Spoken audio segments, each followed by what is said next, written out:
Hello guys and welcome here. So in this video we are going to talk about the F.TEST function inside of Microsoft Excel.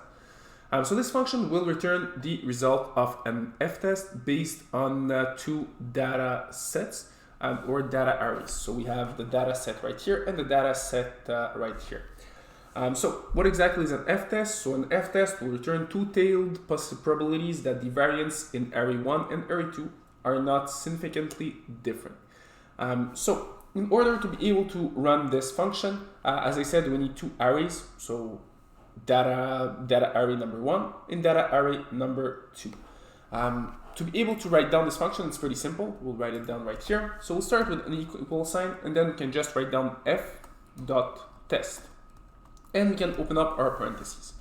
Then the next step will be selecting the data array number 1, which is right here.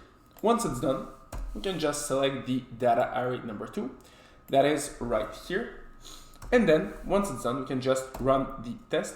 And just like that, we know that the F.TEST for the data sets 1 and 2 are 0.13525. So if, for example, I refresh the page, since I'm working with random numbers, what's going to happen is that this number will simply change.